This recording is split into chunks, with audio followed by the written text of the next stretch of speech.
Aujourd'hui, nous allons partager sur l'importance ou encore le rôle de la soif dans la communion avec Dieu, dans l'intimité avec Dieu, dans la relation avec Dieu.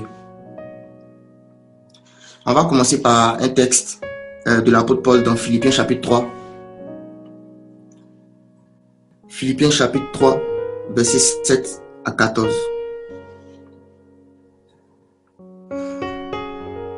Mais ces choses qui étaient pour moi des gains, je les ai regardées comme une perte à cause de Christ. Et même, je regarde toutes choses comme une perte à cause de l'excellence de la connaissance de Jésus-Christ, mon Seigneur, pour lequel j'ai renoncé à tout.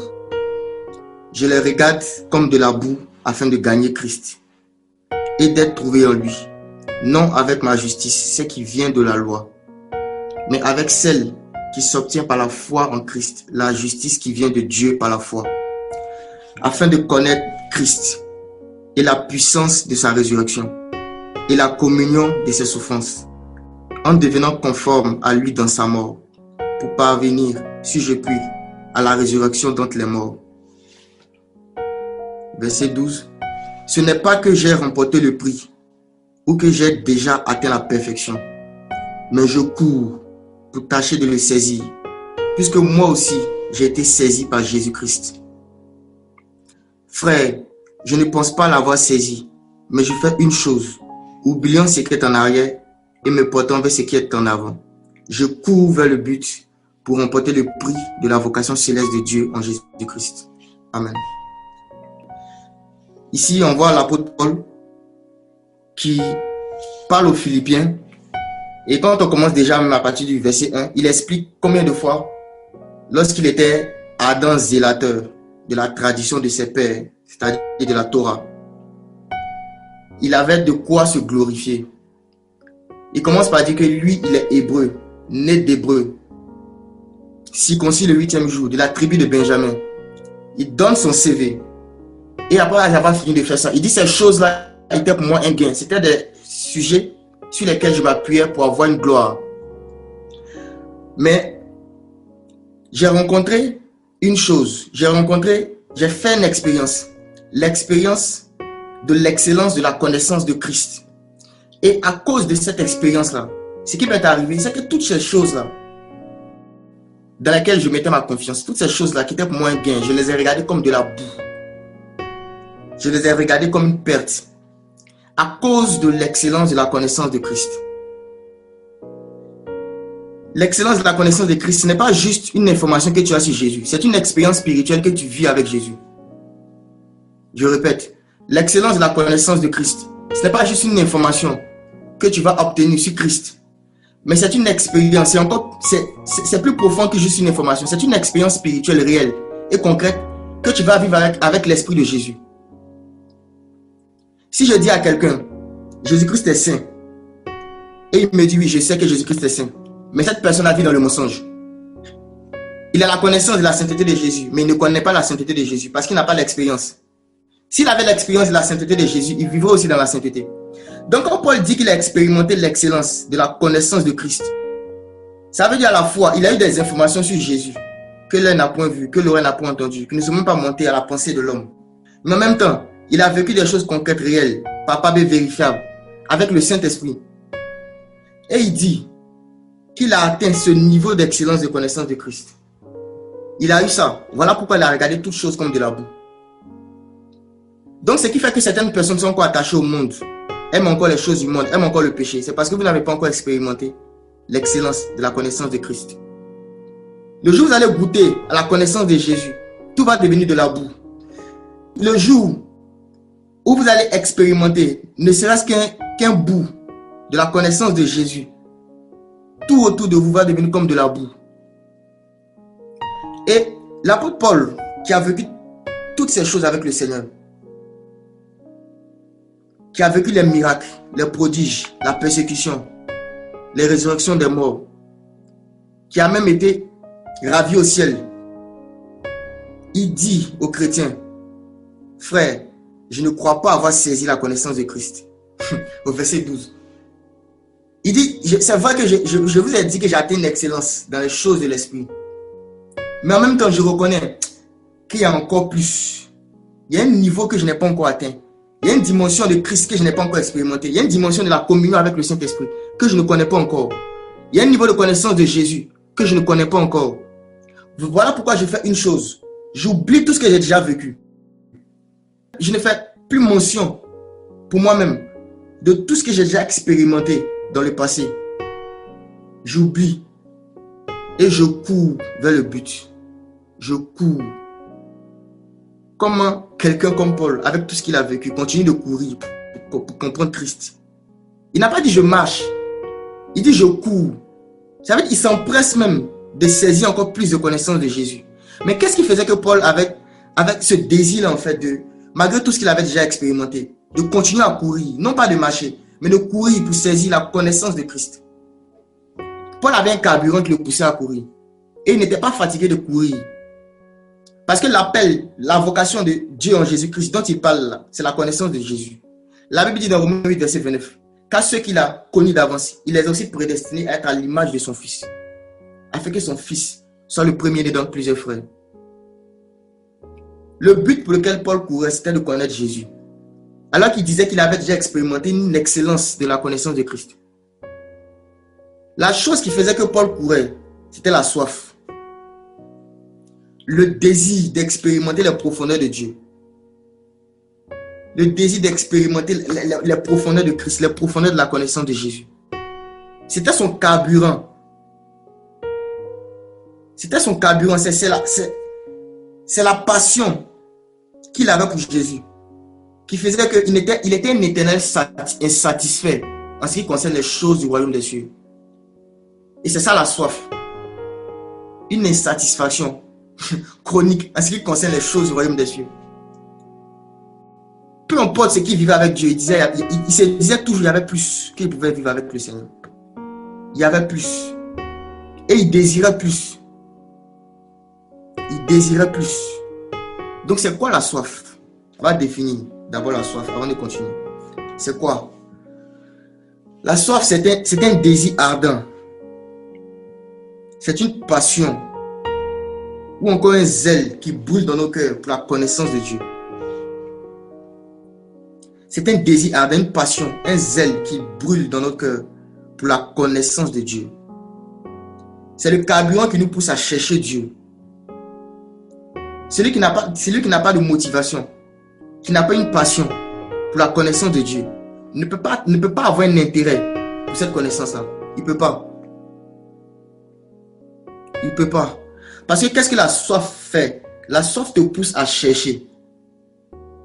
La preuve que quelqu'un est assoiffé, c'est quelqu'un qui cherche,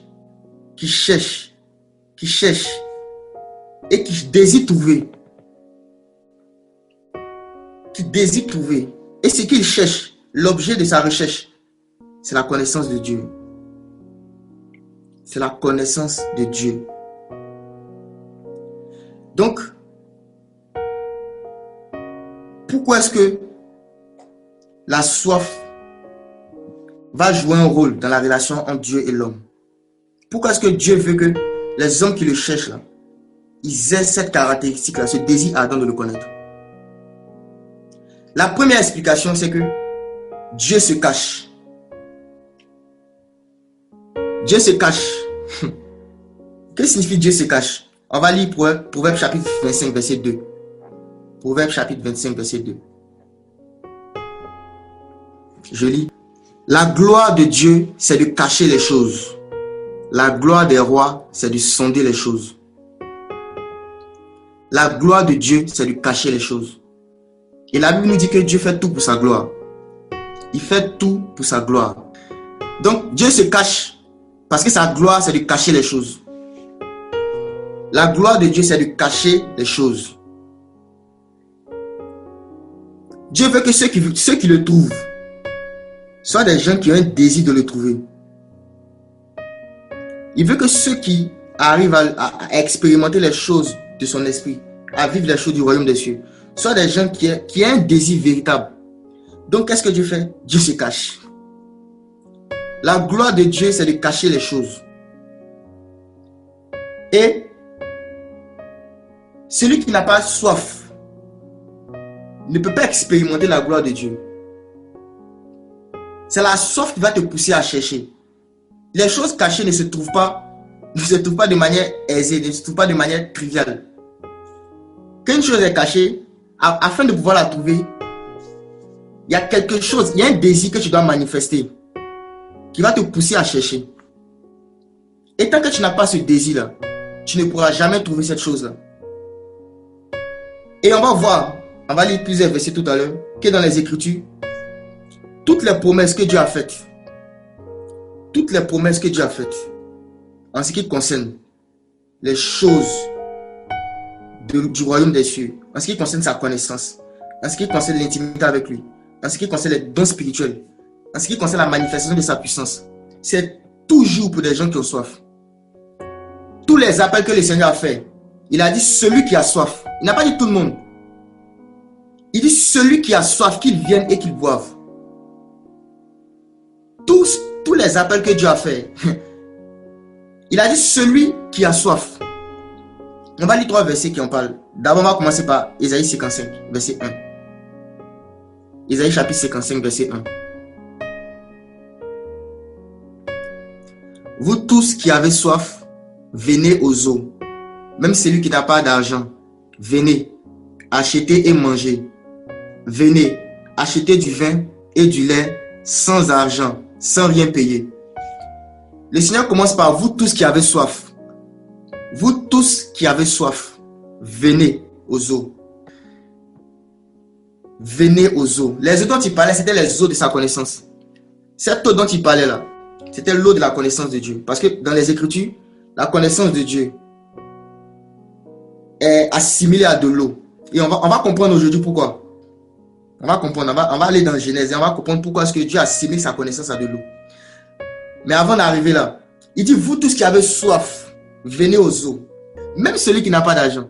Ce n'est pas une question d'argent. Il dit, venez manger. Achetez et manger. Sans argent. C'est quelle chose on achète sans argent? Les choses du royaume des cieux ne peuvent pas s'acquérir à prix d'argent. Et l'apôtre Pierre a dit ça à Simon. Il a dit, tu as estimé que le don de Dieu peut s'acquérir à prix d'argent. Et ça, c'est un péché même de penser ça. De penser que les choses de Dieu peuvent s'acquérir à prix d'argent. Les choses de Dieu s'acquièrent à prix de repentance et de foi. Repentance et foi, voici les monnaies avec lesquelles on acquiert les choses de Dieu. Mais aujourd'hui, on va voir un troisième élément aussi, la soif. Il dit, venez, vous tous qui avez soif. C'est votre soif qui va vous qualifier pour boire les eaux. Ce n'est pas votre argent, c'est votre soif. Venez aux eaux. Et on va voir que le Seigneur va répéter cette phrase dans Jean chapitre 7. Jean chapitre 7, à partir du verset 37. Dans Job, la Bible dit, Dieu parle une fois et 2 fois. Dieu a parlé une fois dans Ésaïe. Dieu manifesté chez par la deuxième fois dans Jean. Jean chapitre 7, verset 37. Le dernier jour, le grand jour de la fête, Jésus se tenant debout s'écria, si quelqu'un a soif, qu'il vienne à moi et qu'il boive. Si quelqu'un a soif, qu'il vienne à moi et qu'il boive. Celui qui croit en moi, des fleuves d'eau vive couleront de son sein, comme dit l'Écriture. Et au verset 39, il dit cela de l'Esprit que devaient recevoir ceux qui croiraient en lui, car l'Esprit n'était pas encore, parce que Jésus n'avait pas encore été glorifié. Le Seigneur commence encore par, si quelqu'un a soif, qu'il vienne à moi et qu'il boive. Celui qui n'a pas soif de connaître Dieu ne peut jamais avoir une intimité avec le Seigneur. Celui qui ne manifeste pas un intérêt pour Dieu, il ne peut pas avoir une intimité avec Dieu. Le Seigneur a dit, vous me chercherez et vous me trouverez si vous me cherchez de tout votre cœur. Dans Jérémie chapitre 11. Vous me chercherez et vous me trouverez si vous me cherchez de tout votre cœur. Vous me chercherez et vous me trouverez si, il y a une condition, si vous manifestez un intérêt pour ma présence. Si vous me cherchez de tout votre cœur. Et le Seigneur a dit ici, celui qui a soif, qu'il vienne. Celui qui a soif, qu'il vienne. Celui qui a soif, qu'il vienne. La soif. Ne vous inquiétez pas, on va aller encore dans l'explication de c'est quoi la soif. Mais déjà, il faut qu'on comprenne qu'il n'est pas possible en fait d'expérimenter non seulement la nouvelle naissance, le baptême du Saint-Esprit, la plénitude du Saint-Esprit, toutes ces choses qui sont dans les Écritures, si on n'a pas la soif. Si on n'a pas la soif, toutes ces choses que Dieu a dites dans sa parole, qui concernent ceux qui marchent avec lui, qu'ils doivent expérimenter, qu'ils doivent vivre. Il dit, je vous assure, même l'enlèvement de l'église, ceux qui n'ont pas soif ne seront pas enlevés. La Bible dit que le Seigneur vient chercher ceux qui l'attendent. L'esprit et l'épouse qui va être enlevée, elle dit, Seigneur Jésus, viens. Seigneur Jésus, viens. L'église qui a soif, c'est elle qui dit, Seigneur Jésus-Christ, viens. Même sans la soif, même l'enlèvement, on ne pourra pas vivre l'enlèvement sans la soif.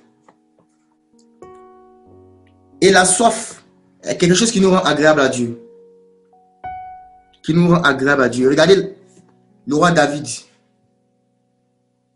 Le roi David est un homme qui craignait Dieu, mais dans sa vie, il a commis beaucoup d'erreurs. Il a tué Uri et il a pris sa femme. Alors que Uri était quelqu'un qui craignait Dieu. Uri était quelqu'un qui craignait Dieu. C'était un homme juste. Si vous lisez bien l'histoire d'Uri et de David, on dit que quand David a demandé à ce que Uri revienne du champ de bataille, Uri n'a même pas accepté d'aller dormir dans sa propre maison. Il ne voulait pas dormir dans sa propre maison parce qu'il estimait que, vu que ses frères sont en train de se battre sur le champ de bataille, il ne peut pas avoir du temps de loisir en fait. Il ne peut pas se livrer à la joie de son cœur, sachant que son peuple est en train de combattre. Et David savait que c'était un homme juste. Voilà pourquoi il pouvait lui donner la lettre qui signait son arrêt de mort. Et il savait que le gars n'allait pas lire. Il savait que Uri n'allait pas lire la lettre parce qu'il connaissait son cœur. Il lui donne la lettre qui va signer son arrêt de mort. Et il est sûr que cette lettre-là va arriver à destination. Parce qu'il sait que cet homme est un homme intègre. Et c'est un homme comme ça que David a tué. Il a pris sa femme. Et tout à l'heure, on a vu, David a fait le donnant-donnant. Alors que ce n'était pas la volonté du Seigneur.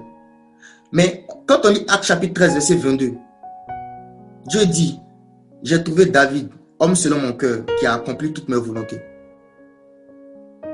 J'ai trouvé David, homme selon mon cœur, qui a accompli toutes mes volontés. Comment Dieu peut rendre un tel témoignage de David? C'est vrai qu'il était un homme pieux. Mais on ne voit pas dans les Écritures Dieu rendre un tel témoignage de notre homme. Mais il dit, j'ai trouvé David. Il dit, j'ai trouvé. Ça veut dire en fait que le cœur que David avait là, c'est un cœur que Dieu cherchait. C'est un cœur que Dieu cherchait. J'ai trouvé David, Acte 13, verset 22. Homme selon mon cœur, qui a accompli toutes mes volontés. Et cette phrase-là, ça m'avait fatigué.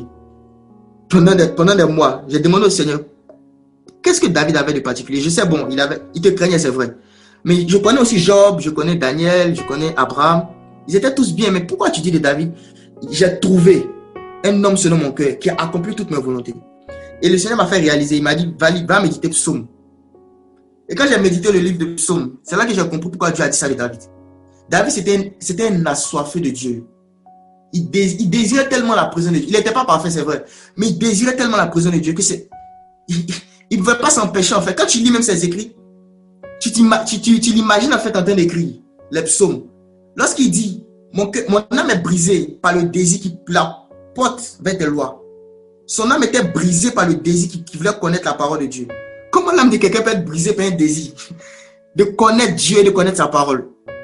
Il dit, oh combien j'aime ta parole, elle est tous les jours le sujet de ma méditation. Comme une biche soupire après le courant d'eau, mon âme a soif de toi. Mon âme a soif du Dieu vivant. Du Dieu vivant. Il dit, quand paraîtrai-je dans la présence de ce Dieu-là? Quand paraîtrai-je dans la présence de ce Dieu-là? David, c'était un assoiffé. Il avait soif de Dieu. Quand tu regardes même la déclaration d'amour qu'il a fait dans Psaume 119, tu es émerveillé. La déclaration d'amour à la parole de Dieu. Il aimait Dieu. Il dit tes commandements. Je médite tes statuts. Ta parole est constamment sous mes yeux. Constamment. David aimait Dieu. Et il voulait connaître Dieu. Voilà pourquoi Dieu dit j'ai trouvé. Il dit j'ai trouvé. Parce que la vérité, c'est que Dieu cherche des gens comme ça. Et on va le voir. Dieu cherche des gens comme ça. Des gens qui ont ce cœur-là. Il dit, j'ai trouvé David, homme selon mon cœur. Donc, la soif. La première vérité qu'on va partager sur la soif, c'est que dans la relation entre l'homme et Dieu, le premier à avoir manifesté la soif, c'était Dieu. Je vais répéter. Dans la relation entre l'homme et Dieu, le premier à avoir manifesté la soif, c'était Dieu lui-même. Ce que j'aime chez le Seigneur, c'est que sa parole, c'est la vie. Sa parole, c'est la vie. Dieu ne demande jamais à l'homme de pratiquer quelque chose si Dieu lui-même ne fait pas d'abord. Les commandements du Seigneur, c'est la réplication de son caractère. C'est-à-dire, Dieu lui-même, il fait une chose et puis il te demande de faire. C'est ça, ses commandements, c'est tout. Les commandements du Seigneur, tout ce que le Seigneur demande à l'homme, c'est la réplication de son caractère, de la manière dont lui-même il est. Et Dieu lui-même, c'est un chercheur aussi. Dieu cherche. La Bible dit que le Fils de l'homme est venu pour chercher et sauver ce qui était perdu. Dieu, c'est un chercheur. Voilà pourquoi il veut que nous aussi, on ait ce caractère-là. Cette soif de connaître. Et regardez, le Seigneur a manifesté la soif envers l'homme en premier. En faisant quoi? Déjà, il a créé l'homme et il l'a placé dans un jardin qui était en Éden. Et le jardin, le mot hébreu traduit par jardin en français, c'est Gan, qui signifie jardin, c'est vrai. Ça signifie aussi enclos fermé. Enclos fermé. Donc, Dieu a créé l'homme et puis il l'a mis dans un enclos fermé. Une manière de dire que je vais avoir l'exclusivité avec toi. L'exclusivité de la communion avec toi. Donc, il crée l'homme, il le met dans un enclos. Dans un enclos fermé, dans le jardin. Et quand l'homme pêche, il fait une promesse à l'homme, disant que il va susciter la postérité de la femme. Pour rétablir l'homme, en fait, dans cette relation qu'il avait avec lui. Dans cette relation-là. Et il y a une histoire qu'on connaît, qui est pleine de vérité. C'est dans Jean chapitre 4. L'histoire de Jésus-Christ et de la femme samaritaine. La rencontre auprès du puits de Jacob. Jean chapitre 4. L'histoire est longue. On ne va pas lire tous les versets. On va lire juste quelques versets. Donc, Jean chapitre 4, je vais lire le verset 7 en premier lieu. Jean chapitre 4, verset 7. Une femme de Samarie vint puiser de l'eau. Jésus lui dit, donne-moi à boire. Si vous lisez cette histoire-là, je vous exhorte en tout cas à la lire au complet dans tous les chapitres de Jean chapitre 4. Vous allez voir que Jésus-Christ avait soif et il allait s'asseoir près du puits de Jacob. Et on dit que c'était la 6e heure, donc environ midi. Et il y a cette femme-là qui vient au puits pour puiser de l'eau. Et quand elle arrive au puits, bon, elle ne s'intéresse même pas à Jésus parce qu'elle est venue chercher son eau. Elle a soif, elle vient chercher son eau. Et maintenant, le Seigneur est le premier qui lui dit, donne-moi à boire. Donne-moi à boire. Le donne-moi à boire du Seigneur, là, il disait à cette femme-là, j'ai soif de ton eau. Le Seigneur savait que la femme avait soif. Et regardez ce qu'il lui dit, donne-moi à boire. Autrement dit, j'ai soif de ton eau. Il y a une chose en toi dont j'ai soif. Il y a une chose que tu as. Et moi, j'ai soif de cela. Et c'est quelle chose cette femme-là avait dont le Seigneur avait soif? Quand on lit, dans Jean chapitre 4, quand on lit après, à partir du verset 24, le Seigneur dit que le Père recherche des véritables adorateurs. Dieu a soif de véritables adorateurs. Il a soif des gens qui vont le désirer de tous les cœurs. Et cette soif de Dieu pour des véritables adorateurs, Dieu savait que cette femme-là, elle n'était pas encore une véritable adoratrice, mais elle avait un cœur de véritable adorateur. Il savait qu'elle voulait comprendre le mystère de l'adoration. il savait qu'elle voulait comprendre ce mystère, le mystère de l'adoration, pour adorer le véritable Dieu. Et comme le Père cherche des véritables adorateurs, il s'est assis sur le puits de Jacob. Et puis il attendait qu'elle vienne. Et il lui dit, avant même que je te donne de mon eau, là, je t'informe que moi aussi je te cherche. Je t'informe d'abord que moi aussi je te cherche. Avant même que je te donne de mon eau, avant que je t'abreuve de mon eau, je t'informe que moi aussi je cherche des véritables adorateurs. Je cherche des véritables adorateurs. Donc il dit, donne-moi à boire. Donne-moi à boire. Donne-moi à boire. Cette phrase-là. Et la femme lui dit, mais bon, comment, toi qui es juif, tu me demandes à boire à moi qui suis une femme samaritaine? Et la conversation continue. Et le Seigneur lui dit, si tu connaissais le don de Dieu, et tu savais qui est celui qui t'a dit, donne-moi à boire, c'est toi-même qui lui aurais demandé de l'eau. C'est toi-même qui lui aurais demandé de l'eau. Et il y a une eau que je vais te donner. Une eau que je vais te donner. Quand tu vas la boire, tu n'auras plus jamais soif. Plus jamais soif. Plus jamais soif. Il y a une eau que Jésus-Christ donne à tous les êtres humains. Lorsqu'ils goûtent cette eau-là, ils n'ont plus soif du péché. Ils n'ont plus soif de la compromission. Ils n'ont plus soif de l'iniquité. Ils n'ont plus soif de la pornographie. Ils n'ont plus soif de la masturbation. Ils n'ont plus soif de l'impudicité. Et c'est Jésus seul qui peut donner cette eau-là. Mais il la donne à ceux qui ont un cœur qui cherche Dieu. Je vous assure, si vous rencontrez un jour quelqu'un qui dit « je prie pour que Dieu me délivre de tel péché » et Dieu ne me délivre pas, sachez que c'est un menteur. Parce que Dieu a plus envie de le délivrer que lui-même. Il a envie d'être délivré. Si vous rencontrez un jour quelqu'un qui lutte avec un péché et qui prie, il crie à Dieu et que Dieu ne le délivre pas, c'est un menteur. Parce que Dieu a plus envie de le délivrer que lui-même n'a envie d'être délivré. Parce que Dieu cherche des véritables adorateurs. Il cherche des véritables adorateurs. Et vous allez voir que la soif de Dieu pour les véritables adorateurs, c'était tellement grande qu'il est venu chercher. Il est venu nous chercher. Et on va voir ça dans une parabole encore. Dans une parabole. C'est dans Matthieu. On va lire. Une parabole que le Seigneur a donnée. Dans Matthieu chapitre 18. À partir du verset 12.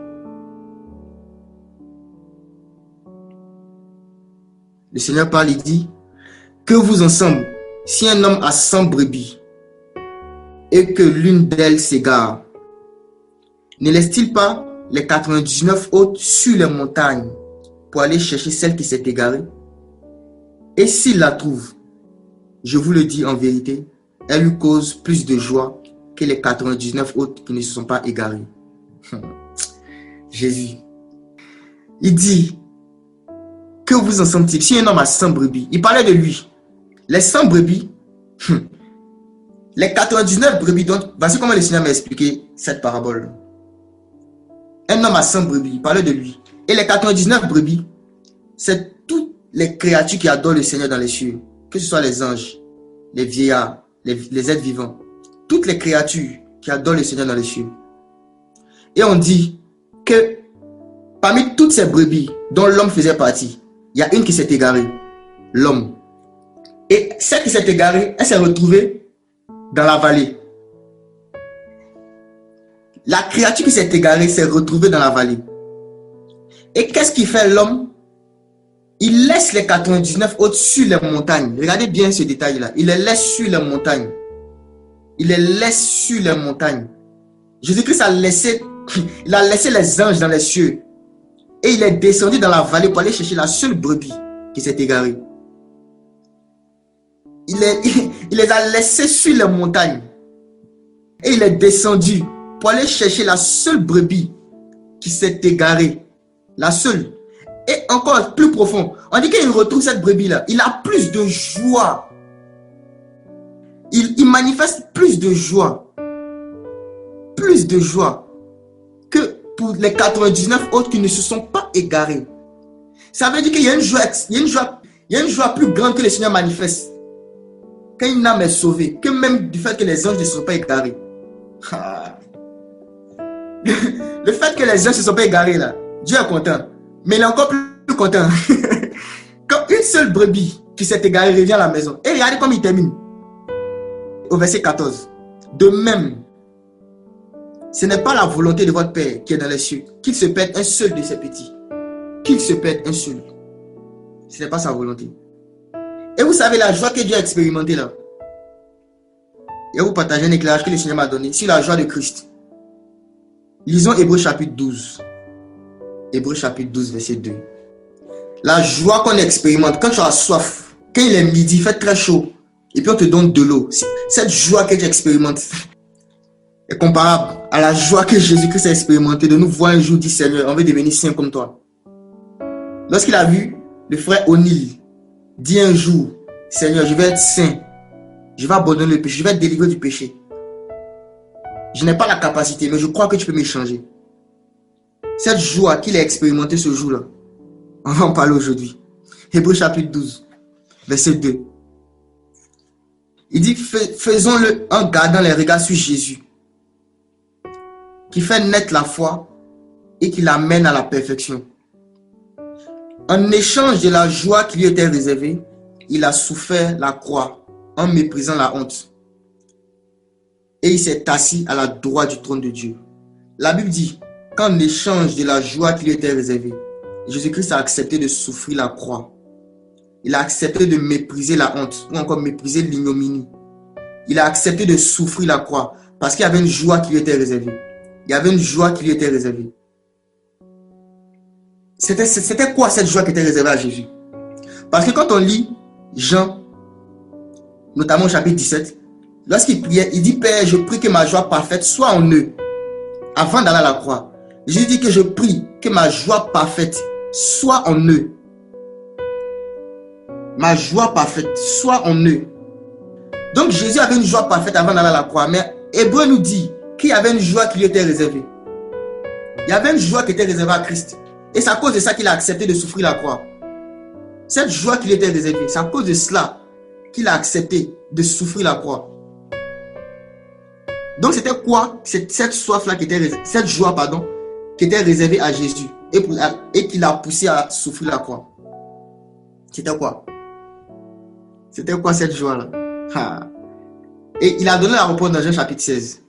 Jean chapitre 16 à partir du verset 20. Un jour, il a appelé les disciples et leur a dit, je prie. Il dit, je vous ai dit ces choses, afin que ma joie soit en vous et que votre joie soit parfaite.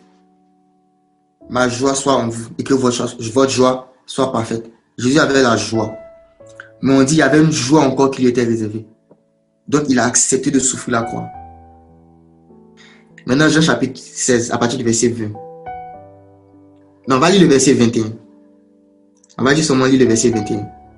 Lorsqu'une femme accouche, elle a des douleurs parce que son heure est venue.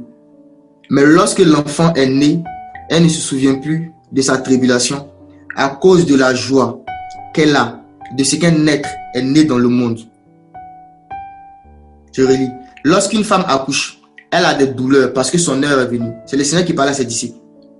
Mais lorsque l'enfant est né, elle ne se souvient plus de sa tribulation à cause de la joie de ce qu'un être humain est né dans le monde. La joie qui était réservée à Christ, c'était de voir des pécheurs naître dans le royaume des cieux.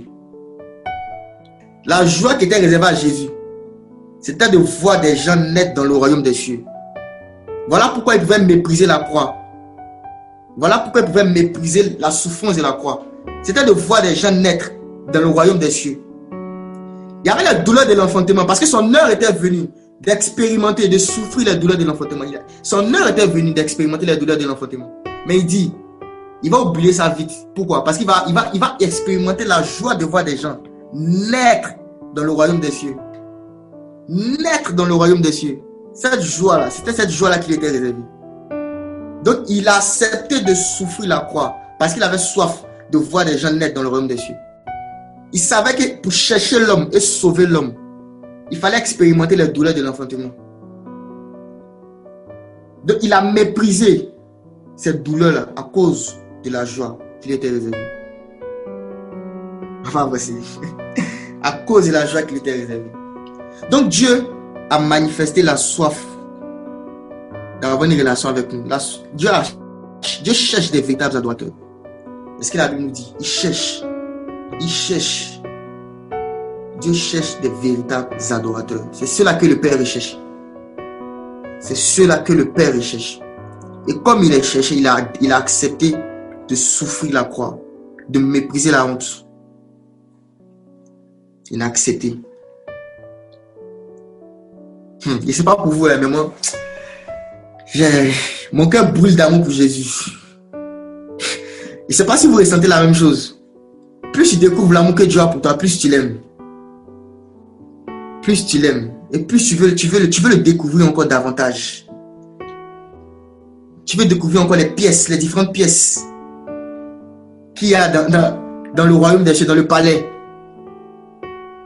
Tu veux découvrir les pièces du palais. Si vous lisez Cantique des Cantiques au chapitre 1,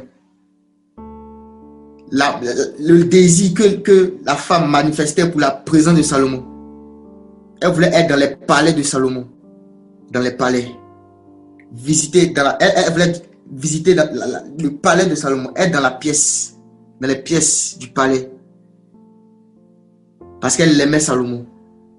C'est une image de l'église qui désire être dans la présence de Dieu. Et Jean a dit, nous l'aimons parce qu'il nous a aimé le premier. Plus on va comprendre son amour, plus on va l'aimer. Nous l'aimons parce qu'il nous a aimé le premier. Donc, on va continuer à voir les profondeurs de l'amour de Dieu. La soif de Dieu pour les hommes.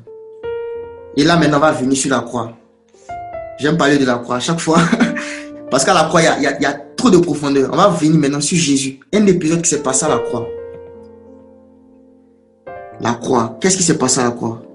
On va lire Jean, chapitre 19. Jean, chapitre 19, versets 28 à 29. Après cela, Jésus, qui savait que tout était déjà accompli, dit, afin que l'écriture se réalise pleinement, j'ai soif. Je relis le verset 28. Après cela, Jésus, qui savait que tout était déjà accompli, dit, afin que l'écriture se réalise pleinement, j'ai soif. Il y avait là un vase plein de vinaigre. Les soldats en remplirent une éponge, la fixaient à une branche d'hysope et l'approchaient de sa bouche. Quand Jésus eut pris le vinaigre, il dit, tout est accompli. Puis il baissa la tête et rendit l'esprit. Amen. La soif de Jésus-Christ à la croix. La soif de Christ à la croix. Pour comprendre ça, on va aller dans Genèse chapitre 1. Qu'est-ce qui a fait que Jésus avait soif à la croix? On va lire Genèse chapitre 1, le verset 20 d'abord. On va commencer avec le verset 20. Genèse chapitre 1, le verset 20. La soif de Jésus à la croix. Ok. Genèse chapitre 1, verset 20. Je lis. Dieu dit, que l'eau pullule d'animaux vivants et que des oiseaux volent dans le ciel au-dessus de la terre. Que l'eau pullule d'animaux vivants et que des oiseaux volent dans le ciel au-dessus de la terre. Quand Dieu créait les cieux et la terre et tous les êtres qui habitent les cieux et les êtres qui habitent la terre, au moment où il a voulu créer les êtres qui habitent dans l'eau, il a donné une parole à l'eau. Et qu'est-ce qu'il a dit? Que l'eau produise. Que l'eau produise des animaux qui vont vivre à l'intérieur. Que l'eau produise. Voici ce que Dieu a dit. Il a parlé à l'eau et il a dit, produis des êtres qui vont vivre à l'intérieur. Et quand on regarde même toutes les autres choses que Dieu a créées, par exemple les animaux de la terre, les animaux de la terre, il disait que la terre produise. Donc à chaque fois, le principe c'était quoi? Que quand Dieu voulait créer des êtres vivants, des animaux, il parlait à la source de ces animaux-là. Il parlait à la source de ces animaux-là et il disait, produis. Produis. Maintenant, regardons au verset 26, Genèse chapitre 1, verset 26. Puis Dieu dit, faisons l'homme à notre image et selon notre ressemblance, qui domine sur les poissons de la mer, sur les oiseaux du ciel, sur le bétail, sur toute la terre et sur tous les reptiles qui rampent sur la terre. Donc, de la même manière que Dieu a parlé à l'eau pour que l'eau produise des poissons, pour créer l'homme, Dieu s'est parlé à lui-même. De la même manière que Dieu a parlé à l'eau pour que l'eau produise des poissons, de cette même manière, pour créer l'homme, Dieu s'est parlé à lui-même. Donc, pour comprendre combien de fois l'homme dépend de Dieu, il faut comprendre combien de fois le poisson dépend de l'eau. Et regardez, un poisson que tu enlèves de l'eau, il peut survivre pendant un certain moment, mais il va finir par mourir de déshydratation. Il va mourir parce qu'il ne peut pas vivre loin de l'eau. Un poisson que tu enlèves de l'eau, il va mourir de déshydratation ou encore de soif. Il va mourir de soif. Si tu enlèves le poisson de l'eau, parce que c'est sa source, c'est à l'eau que Dieu a parlé pour que le poisson soit créé. Donc si tu enlèves le poisson de l'eau, qu'est-ce qui va arriver? Il va avoir de la déshydratation. Il va mourir de soif. Il aura soif. Donc, si tu enlèves l'homme de la présence de Dieu, qu'est-ce qui va lui arriver? Déshydratation. Et c'est ce qui est arrivé à l'homme depuis la chute. Le cœur de l'homme a commencé à sentir un vide, un manque, une incroyable sensation d'insatiété. Tu as beau donner à l'homme tout ce qu'il veut, il n'est jamais satisfait. Tu as beau donner à l'homme ce qu'il veut, il n'est pas satisfait. Pourquoi? Parce qu'il était retiré de sa source. L'homme a soif. Tous les êtres humains sur la terre ont soif. Mais ils ne savent pas qu'ils ont soif de Dieu. Tous les êtres humains sur la terre recherchent quelque chose. Ils recherchent. Et qu'est-ce que Satan fait? Satan leur propose des choses qui vont étancher, même pas étancher, qui vont soulager leur soif, mais sans vraiment étancher la soif. Il leur propose du vinaigre. Si vous regardez bien l'épisode de la croix, il y a deux moments où on a proposé du vinaigre au Seigneur. Le premier, c'était quand il était sur le chemin de Golgotha. Et il a refusé le vinaigre. Mais le deuxième, il était à la croix et il a bu le vinaigre. Donc, je n'ai pas compris. Il dit, mais Seigneur, quand tu étais sur le chemin de la croix, tu as refusé le vinaigre parce que tu voulais accepter les souffrances. Tu ne voulais pas qu'on t'empêche de boire la coupe de la colère du Seigneur contre le péché. Mais en même temps, à la croix, il a accepté de boire le vinaigre. C'était quoi la raison? Dans Hébreux chapitre 2, verset 14, la Bible nous dit que Jésus-Christ, le Fils de Dieu, a été rendu semblable en tout point à ses frères. Il a été rendu semblable en tout point. C'est vraiment profond. En tout point à ses frères, afin que par sa mort, il puisse anéantir celui qui avait le pouvoir de la mort, c'est-à-dire le diable. En tout point, Jésus-Christ a été rendu semblable aux hommes. Et le point sur lequel il s'est identifié à l'homme sur la croix en buvant le vinaigre, c'était que, à cause de la soif que l'homme avait, il a commencé à chercher à satisfaire cette soif-là. Il a commencé à chercher à satisfaire cette soif-là dans quoi? Dans le péché, dans la distraction, dans tout ce qu'il pouvait avoir. Et ces choses qui lui ont été proposées là, pour satisfaire sa soif, alors que ça n'a jamais vraiment satisfait la soif de l'homme, c'était ça le vinaigre. Dieu a permis la soif pour que quand l'homme ait soif, il puisse boire de l'eau. Dieu a permis que l'homme ait le désir, ait un manque dans son cœur pour qu'il s'intéresse à la connaissance de Dieu. Il a permis que l'homme ait ce manque-là dans son cœur pour qu'il s'intéresse à sa connaissance. Et ce que Satan a fait, il a perverti cette soif-là. Et il propose aux hommes, non pas l'eau de la connaissance de Dieu parce qu'il n'a pas. Il ne peut pas donner ça. Mais il leur propose du vinaigre. C'est-à-dire quoi? Un élément qui va soulager les soifs, mais sans vraiment les abreuver. Qui va soulager les soifs sans les abreuver. Et tu vas rencontrer des gens qui disent, si je peux avoir telle médaille aux Jeux Olympiques, je serai heureux. Et ils se battent, ils s'entraînent, Ils se privent de nourriture, ils se privent de tout. Mais ils finissent. Ils sont champions olympiques avec médaille d'or. Et ils vont se droguer. Ils ont bu le vinaigre. Mais n'ont pas été désaltérés. Ils pensaient que c'est ce qui allait tuer la soif en eux. Ils pensaient que c'était ce qui allait leur donner, qu'elle allait tuer ce sentiment d'insatisfaction. Ce qu'ils recherchaient dans leur cœur. Mais ils ont atteint cela. Mais ils sont malheureux. Des stars. Des gens depuis l'enfance, on leur a dit que si tu es star, tu seras l'homme le plus heureux du monde. Tu auras l'argent, tu auras tout ce que tu veux. Tu pourras voyager partout où tu veux. Cette personne a fait tout. Elle a atteint cette dimension-là de sa vie. Mais après ça, tu vas apprendre dans les journaux que Testa est morte d'overdose de drogue. Quelqu'un qui se drogue, c'est quelqu'un qui cherche la joie, c'est tout. C'est quelqu'un qui cherche la joie. C'est quelqu'un qui cherche la joie. Tu vas prendre des gens qui sont PDG, qui sont là à l'école, qui ont tout fait pour réussir le parcours académique, pour réussir les parcours scolaires, les parcours sociaux, les parcours professionnels. Ils ont tout en griffe que ce que d'autres personnes pourraient désirer. Mais en même temps, ils se suicident. Ils se suicident. Pourquoi? Parce qu'ils n'ont pas la joie.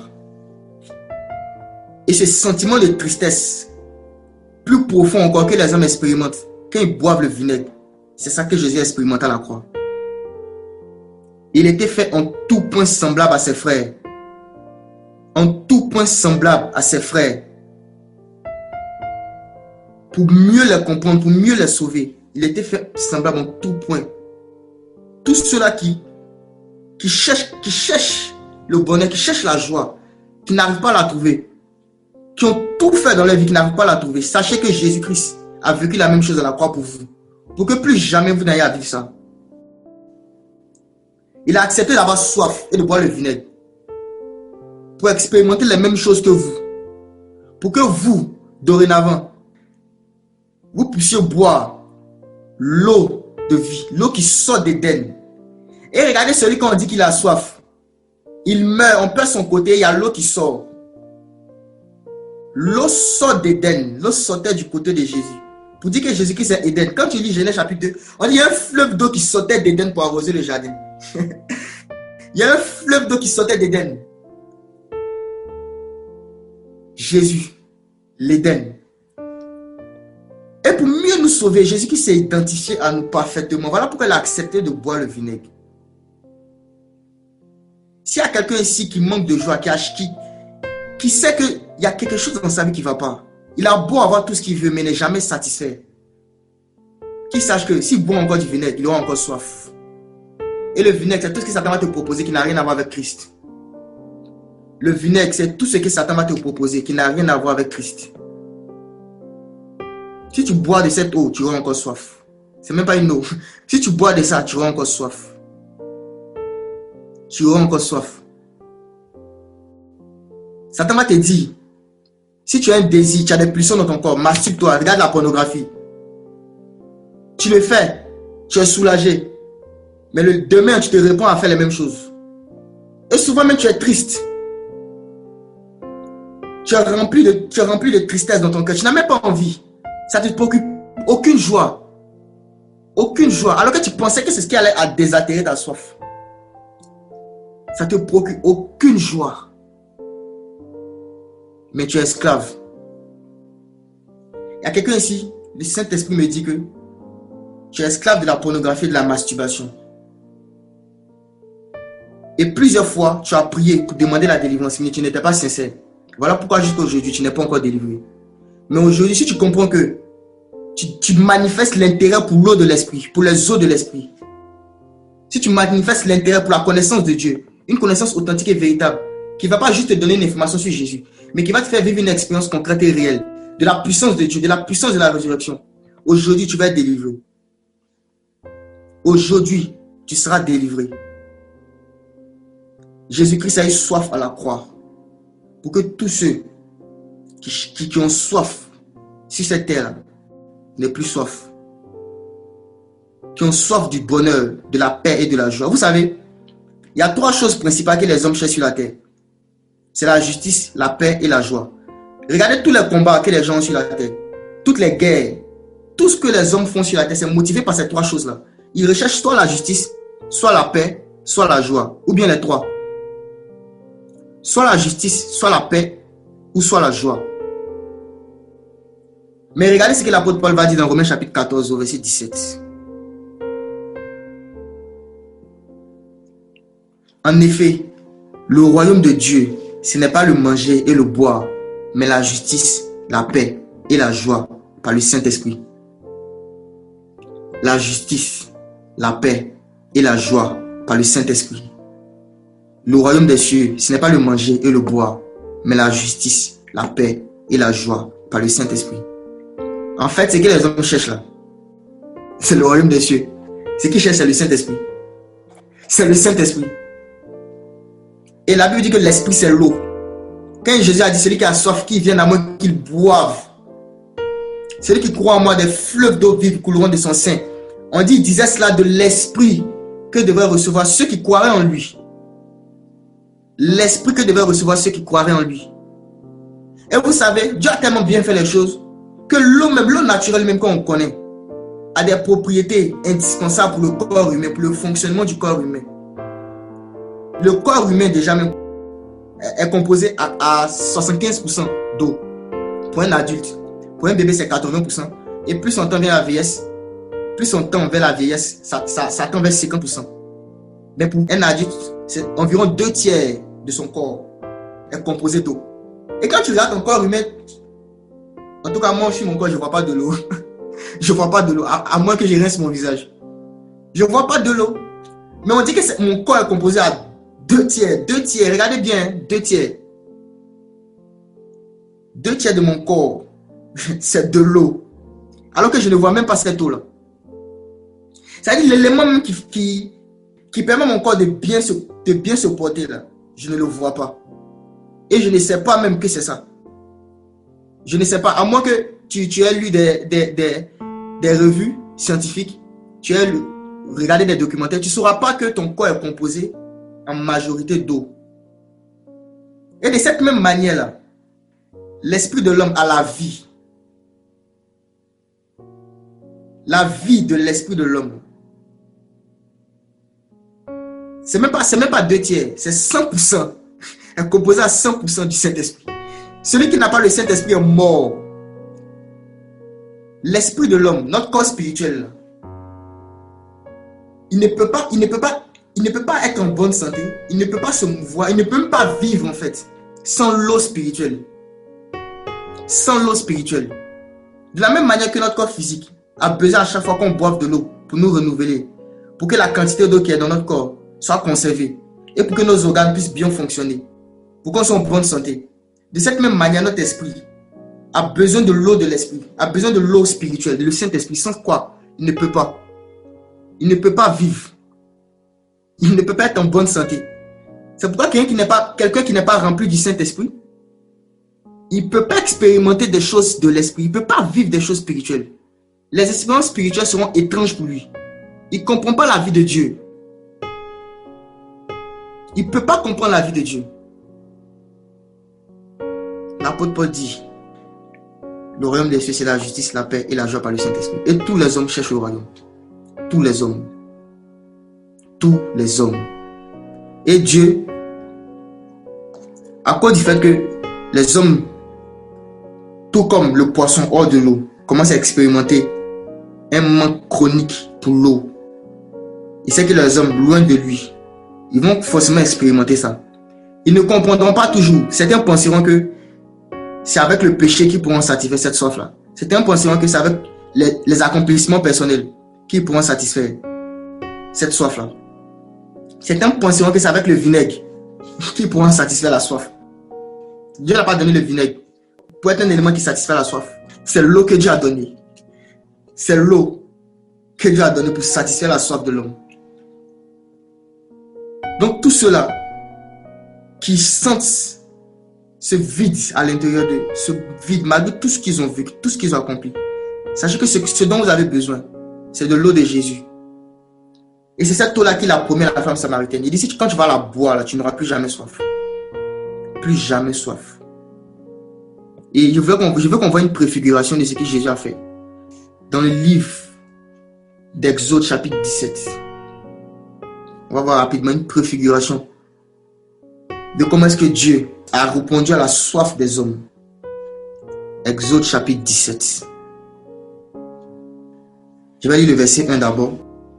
Toute l'assemblée des Israélites partit du désert de Sin pour parcourir les étapes que Yahweh leur avait ordonnées. Et ils campaient à Rephidim. Rephidim signifie lieu du repos. Et Dieu leur a dit de camper à Rephidim. Là, le peuple ne trouva pas d'eau à boire. On dit qu'ils sont arrivés à Rephidim, il n'y avait pas d'eau. Alors le peuple chercha querelle à Moïse et dit, donne-nous de l'eau à boire. Moïse leur répondit, pourquoi me cherchez-vous querelle? Pourquoi provoquez-vous Yahweh? Donc, on va lire au verset 5. Yahweh dit à Moïse, passe devant le peuple et prends avec toi des anciens d'Israël. Prends aussi dans ta main ton bâton, celui avec lequel tu as frappé le fleuve, et marche. Je me tiendrai devant toi, sur le rocher d'Horeb. Tu frapperas le rocher. Il en sortira de l'eau, et le peuple boira. Moïse agit ainsi sous les yeux des anciens d'Israël. Cette histoire-là, ça fait partie des histoires, des expériences que le peuple d'Israël a vécues avec Dieu lorsqu'ils étaient dans le désert. Et dans leur cas, ils ont eu soif. Et qu'est-ce qu'ils ont fait? Ils ont commencé à murmurer contre Moïse. Et par ricochet contre Dieu. Parce que c'est Dieu qui avait envoyé Moïse. Les délivrer d'Égypte. Donc ils ont commencé à murmurer contre Moïse. Mais je ne vais pas m'attarder sur le fait qu'ils aient murmuré. Je vais m'attarder en fait sur la manière dont Dieu a répondu à leur soif. La réponse que Dieu a donnée. Regardez ce que Dieu dit à Moïse. Il dit, passe devant le peuple et prends avec toi les anciens d'Israël. Prends aussi dans ta main ton bâton, celui avec lequel tu as frappé le fleuve. Prends dans ta main ton bâton. Et une fois on avait partagé sur la croix, le jugement des faux dieux. On avait dit en fait que le bâton, c'était une préfiguration du bois de la croix. Et Dieu a bien précisé, prends dans ta main ton bâton. Et avec ce bâton-là, qu'est-ce que tu vas faire? Il faut frapper le rocher. Frappe le rocher. Et quand il a frappé le rocher, l'eau est sortie du rocher. Donc, la manière dont Dieu a répondu à la soif, c'est en brisant un rocher. Parce que l'eau se trouvait dans le rocher.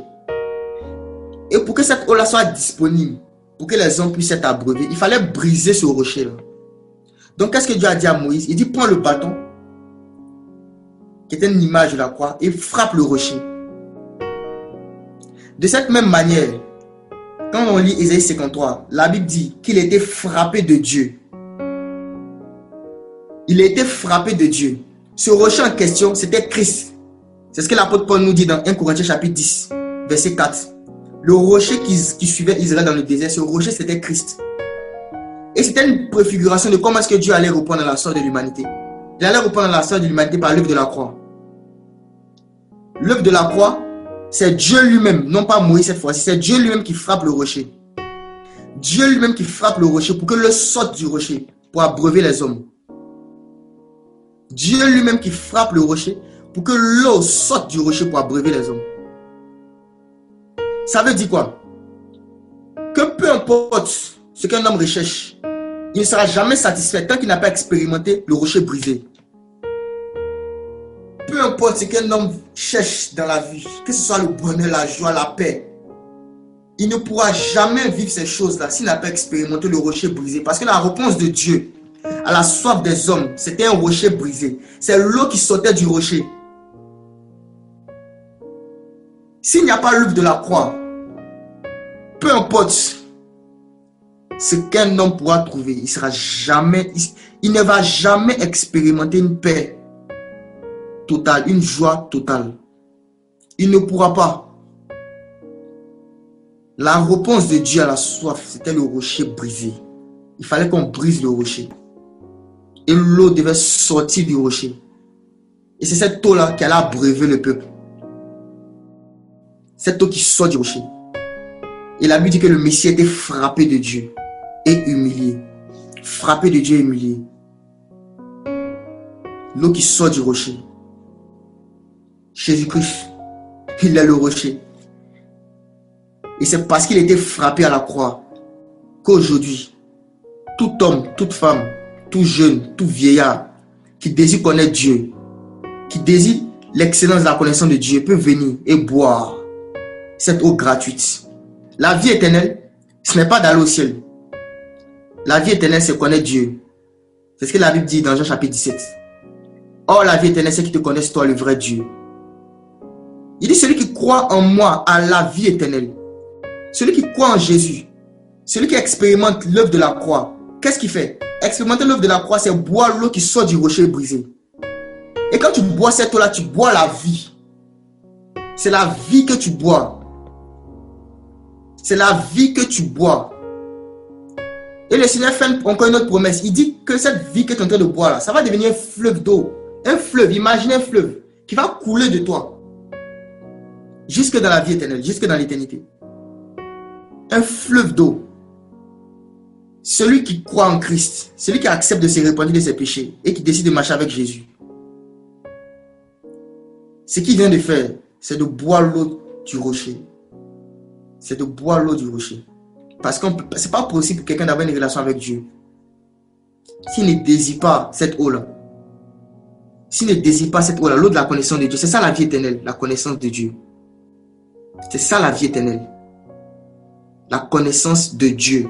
Le paradis, là, c'est pas parce que ça se trouve dans les cieux que c'est le paradis. La définition du paradis, c'est là où Dieu vient habiter.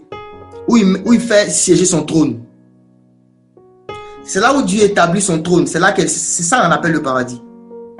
Si aujourd'hui Dieu dit qu'il déménage et qu'il va établir son trône dans la GN, ça va devenir le paradis. Les gens vont comme ça à sourire là-bas. Juste à cause de la présence de Dieu. Le paradis, c'est là où Dieu vient habiter. C'est là où Dieu vient établir son trône. Vous voyez? C'est là où Dieu vient s'asseoir. Et regardez, quand la Bible parle de nous, la Bible dit, vous êtes le temple du Dieu vivant.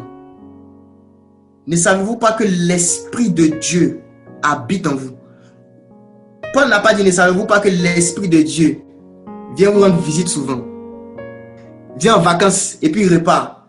Il dit que vous êtes la maison de Dieu, que l'Esprit de Dieu habite en vous. Donc le paradis, c'est qui? Quand Jésus dit, celui qui croit en moi a la vie éternelle, c'est une vérité profonde. C'est ça la connaissance de Dieu. Dieu vient habiter en toi. Et quand il vient habiter en toi, il y a une expérience spirituelle que tu vas vivre. Cette expérience spirituelle que tu vas vivre, tu viens d'expérimenter un aspect de la connaissance de Dieu. Tu viens de vivre un aspect de la connaissance de Dieu. Mais sa volonté, c'est que tu ne t'arrêtes pas que là. La volonté de Dieu, c'est que tu ne t'arrêtes pas que là. Et on va le voir. On va voir que cette même histoire dans Genèse, dans Exode, chapitre 17. On voit encore la même histoire dans Nombre. Nombre chapitre 20.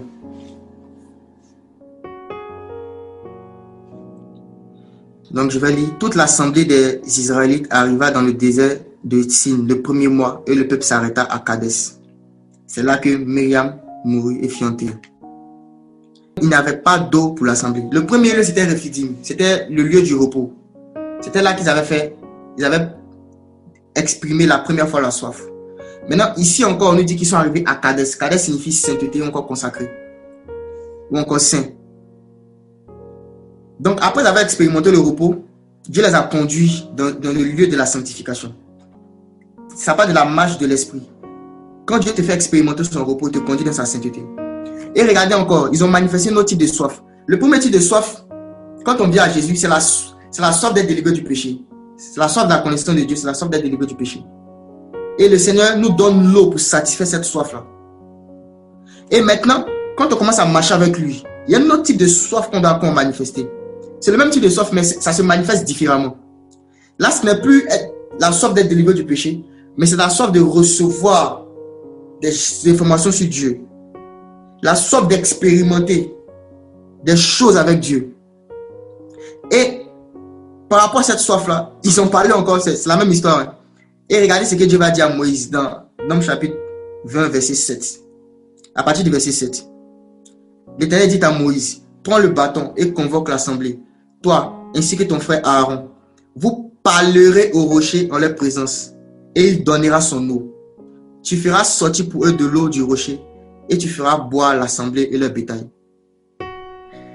La première fois, Dieu a dit qu'il faut frapper le rocher. Maintenant, qu'ils soient arrivés à Kadès, Dieu dit, cette fois-ci, là, parlez au rocher. Pour ceux qui marchent déjà avec Dieu, qui ont déjà expérimenté la nouvelle naissance, la manière dont vous allez exprimer votre soif à Dieu, c'est de parler au rocher. C'est dans la conversation. C'est dans la conversation avec le rocher que le rocher va vous donner son eau. Dans la conversation avec le rocher que vous allez recevoir l'eau qui vient du rocher. Celui qui n'a pas expérimenté la nouvelle naissance, il faut qu'il passe par le rocher brisé. Il faut qu'il passe par le rocher brisé. Mais celui qui a déjà expérimenté la nouvelle naissance et qui est sur le chemin, qui est arrivé au niveau de Kadès, de la sanctification, il a besoin aussi d'être abreuvé.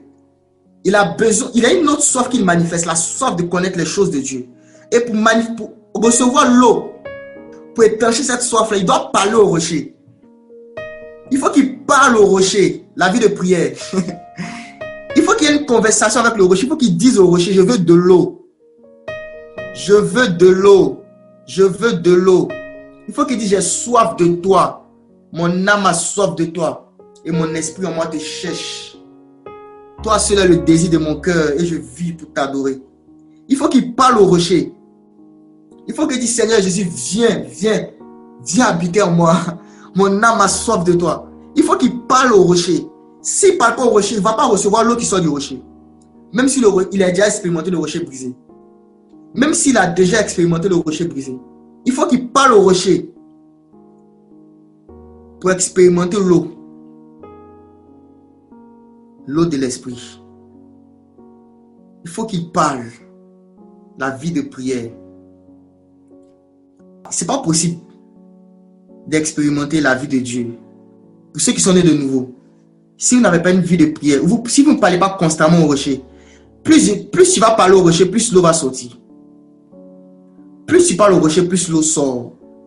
Mais pour que tu puisses même parler au rocher, il faut que tu aies soif. Parce que le peuple avait soif. C'est pour ça que Dieu a dit à Moïse, parle au rocher. Parle au rocher. Pour que tu puisses parler au rocher, il faut que tu aies soif. Il faut qu'il y ait un désir dans ton cœur de connaître Dieu. Je vous assure, être délivré du péché seulement, ce n'est pas la finalité. La finalité de Dieu, c'est que les hommes soient sauvés et qu'ils parviennent à la connaissance de sa volonté. C'est ça la volonté de Dieu. Ce n'est pas juste qu'ils soient sauvés. 1 Timothée 2, verset 4 nous dit, ce que Dieu veut, c'est que les hommes soient sauvés et qu'ils parviennent à la connaissance de la vérité. Donc, d'abord, quand tu expérimentes le rocher brisé, lorsque tu expérimentes l'œuvre de la croix, Dieu est content. Mais ce qui va le rejoindre encore plus, c'est que tu parviens à la connaissance de la vérité. Tu parviens à la connaissance de la vérité. Et pour parvenir à la connaissance de la vérité, tu dois parler constamment au rocher. Tu dois lui parler pour que l'eau sorte, pour que tu puisses boire. Boire l'eau de la connaissance de Dieu. Boire l'eau de la connaissance de Dieu. Et vous savez, de la même manière qu'un poisson, quand tu l'as fait sortir de l'eau une fois, il a été déshydraté. Et alors qu'il est en train de mourir, tu l'as remis dans l'eau. Ça lui a donné la vie. S'il sort de l'eau encore, il va expérimenter encore la mort. Ce n'est pas parce qu'il est revenu dans l'eau qu'il va se dire que c'est fini. S'il sort de l'eau encore, il va expérimenter la mort. C'est pour ça que Jésus a dit, demeurez en moi. Il dit, si vous demeurez en moi et que mes paroles demeurent en vous, c'est alors que vous allez porter du fruit. Le tout n'est pas juste de dire, je suis revenu dans l'eau. Est-ce que tu es resté? Si tu sors là, tu vas mourir de déshydratation. Tu vas mourir. Quand je méditais dans les débuts de ma foi, quand je voulais comprendre l'importance de la vie de prière, le Seigneur m'a donné cette image de la prière. Donc, si tu ne pries pas, tu vas mourir. Donc, je vois la prière comme... c'est vrai que je désire la prière parce que je veux connaître Dieu. Ça, c'est un. Mais de deux, je comprends que si je ne prie pas, je vais mourir. il dit mourir, la mort, c'est le manque de communion avec Dieu. C'est ça la mort. C'est pas le fait que ton cœur arrête de battre. Parce que ça, tout le monde va vivre ça. Mais Jésus a dit, celui qui croit en moi ne connaîtra jamais la mort. Il dit, celui qui croit en moi ne verra jamais la mort. Pourtant, ses disciples, leur cœur a arrêté de battre. Donc, ce n'est pas de cette mort-là qu'il parle. La mort, là, c'est le fait de ne pas avoir communication avec Dieu. Le fait de perdre la sensibilité aux choses spirituelles. Et celui qui ne boit pas l'eau, il va mourir. Donc, pour terminer, si tu es ici, que dans ton cœur, il y a quelque chose que tu recherches. Tu as eu beaucoup d'accomplissements dans ta vie, mais que tu n'as jamais eu. Sache que Jésus est là aujourd'hui pour étancher ta soif. Si tu es à la recherche de la délivrance du péché, il y a un péché qui te fatigue depuis des années. Il y a un vice dans ta vie. Tu as tout fait pour t'en sortir. Tu n'y es pas arrivé. Sache qu'aujourd'hui, Jésus est là pour te délivrer. Il a plus envie de te délivrer que toi-même tu n'as envie d'être délivré.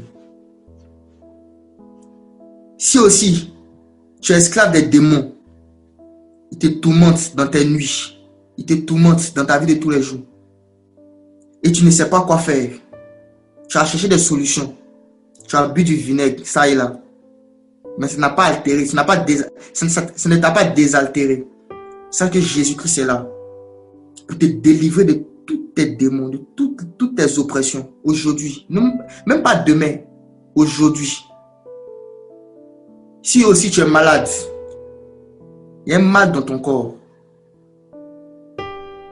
et la médecine actuelle, la médecine moderne, n'a pas une solution efficace contre ce mal, et tu as soif d'être guéri, sache que Jésus aussi, il abreuve ce type de soif aussi. Il guérit les malades, il guérit les corps, il guérit les âmes, il guérit les esprits. Il fait tout. Jésus. Mais il demande une seule chose. Il faut avoir le désir de le connaître. Il faut manifester le désir d'avoir une intimité avec lui. C'est tout ce qu'il te demande. Si tu as ce désir-là, aujourd'hui tu vas expérimenter la délivrance. Aujourd'hui tu vas expérimenter la libération. Aujourd'hui même. Pas demain. Il te dit aujourd'hui. Aujourd'hui. Tu vas expérimenter la délivrance. Et si tu marches déjà avec le Seigneur, tu marches dans la sainteté, sache que tu dois encore manifester l'intérêt pour la connaissance des choses de l'esprit, pour la connaissance des choses du royaume des cieux. Et pour ça, il te faut parler au rocher. Il te faut parler au rocher. Il faut dire au rocher, je veux encore boire tes eaux. Je veux boire les eaux, les fleuves d'eau vive. Je veux boire tes eaux. Donc on va prier le Seigneur. Chacun va prier en fonction de ce qu'il a compris et de là où il s'est trouvé. Et demander au Seigneur véritablement. Pour ceux-là qui ne sont pas encore convertis, dis au Seigneur, Seigneur, je veux boire les eaux de l'esprit. Je vais expérimenter la nouvelle naissance. Je veux te connaître, je veux commencer à te connaître. Je veux avoir la vie éternelle. Je veux marcher dans ta volonté chaque jour de ma vie. Et ceux-là qui marchent avec le Seigneur, mais qui n'ont pas vraiment d'intérêt pour sa présence, dites au Seigneur, Seigneur, augmente ma soif de toi. Augmente ma soif de toi. Prions le Seigneur.